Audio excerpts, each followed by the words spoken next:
Hello and welcome back to another Europa League video where this time I'm talking about second leg matches that are gonna be played on Thursday, so tomorrow when I'm filming this. 8 games on as usual, round of 16 and all that, and first 4 games are gonna be played 15 minutes to 6, so 17:45 p.m. These are UK times. Starting with Freiburg and Juventus, German team who are 5th in the Bundesliga will face Juventus, who won the first game thanks to Angel Di Maria scoring the first goal. And I would think Juventus would go through from this one, but I'm not sure. Maybe it could be possible for Freiburg to surprise them. After all, they have the home advantage in the second leg, so I'm not sure how Juventus will respond to home advantage for Freiburg, but Juventus have been doing quite well this season. I expect them to go through from this one. Then Feyenoord and Shakhtar Donetsk will face each other. The first matchup ended up being 1-1. I said in the preview of the first legs that this matchup is gonna be interesting because, well, Feyenoord, they are high up in the standings in Eredivisie, whereas Shakhtar Donetsk, they seem to always find their way to get relatively far into European competitions like Champions League and Europa League. But 1-1, anything can happen really. Feyenoord, they have the home advantage here. But I'm gonna tell my predictions at the end of the video. Then Real Betis and Manchester United, 4-1 for Manchester United. That first matchup, they just destroyed Real Betis at second half, and it's hard to see how Real Betis could bounce back from this one. Betis, they will play at Benito Villamarin, their home stadium, but I'm not sure really if they have any chance. Manchester United, they have struggled in Premier League's last match days, but I don't think they will lose this one, at least not by 3 goals. But surprises can happen. Then Fenerbahce and Sevilla, the last game on at the same time of the earlier games in Europa League round of 16. And Sevilla won the first leg 2-0. And then I would expect that Sevilla would continue playing great in this match also, but Fenerbahce home advantage here as well.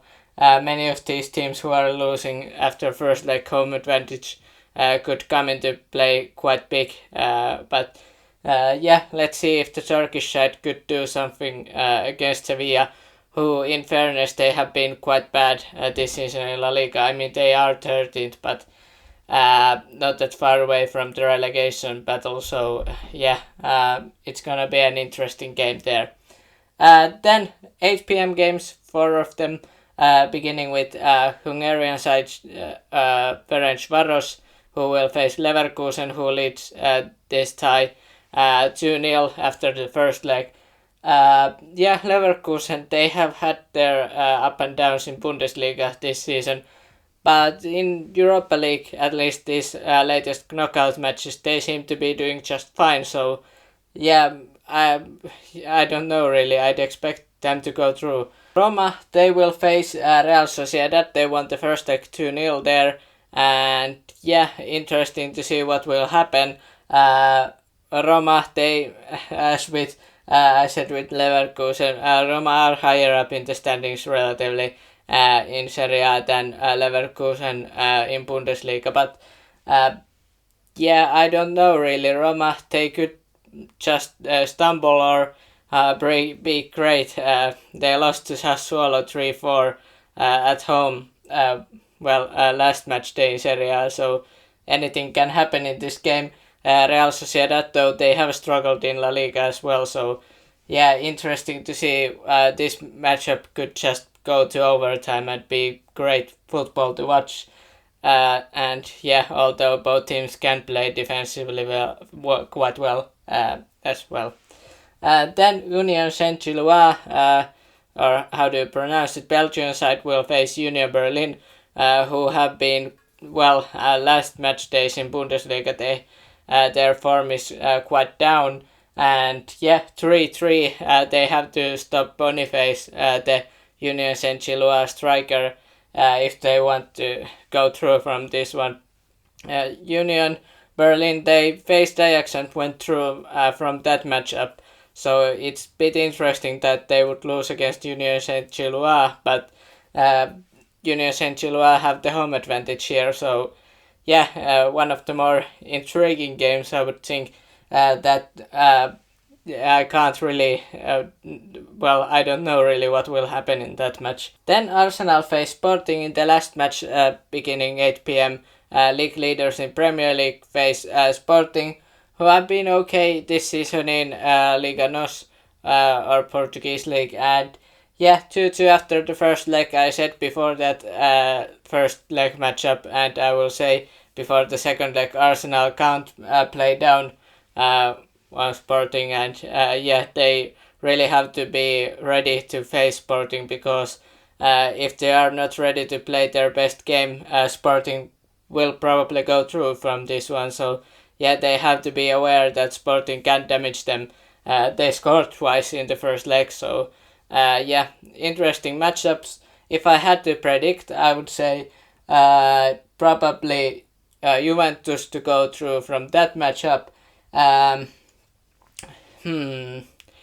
would say Feyenoord because of their home advantage, but that matchup will be tough. It could go to overtime and penalties.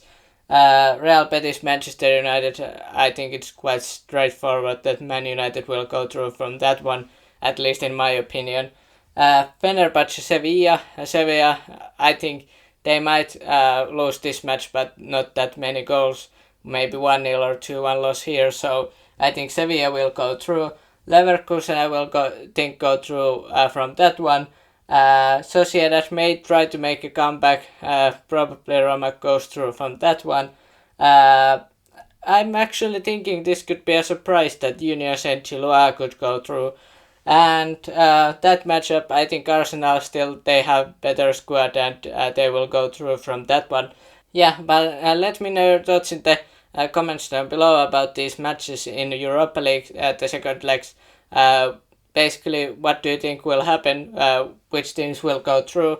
And yeah, hit the like and subscribe for more football and Europa League content, and have a nice day.